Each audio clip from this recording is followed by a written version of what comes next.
Plusieurs questions à se poser. Avons-nous assez de clarté? C'est-à-dire qu'il ne faut pas être trop près d'une haie pour avoir de l'ombre, parce que certains légumes n'aiment pas l'ombre. Est-ce que nous avons un point d'eau aussi? Pour pouvoir arroser le potager, ça s'arrose. Est-ce que nous sommes quand même abrités des vents forts? Parce que dans un potager, quand il y a trop de vent, ce n'est pas agréable non plus. Alors, est-ce que le terrain sur lequel nous allons implanter le potager est suffisamment riche? Est-ce que c'est un terrain qui a été plusieurs années en jachère, qui s'est reposé? Alors si on a tous ces éléments-là réunis, alors là on peut commencer un potager. Alors il y a plusieurs méthodes pour commencer un potager. On peut retourner déjà le champ pour faire disparaître la végétation qui est là depuis X années.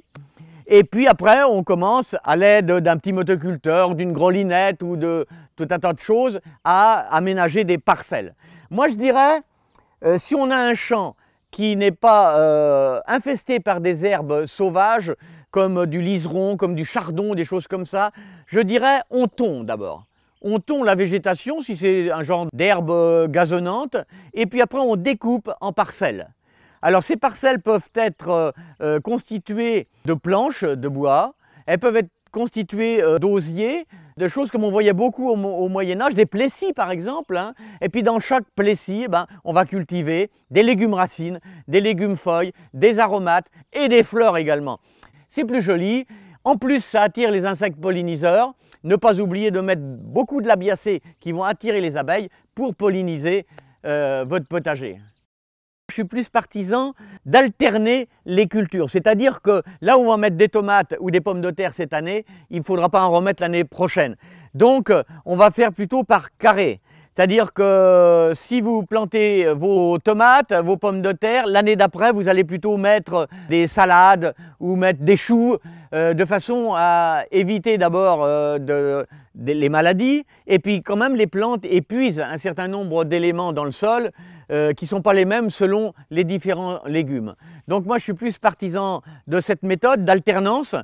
Et puis par contre ce qu'on peut faire, c'est de temps en temps avoir, quand on peut, quand on a la surface nécessaire, c'est de laisser un carré en jachère contrôlée, j'allais dire, hein.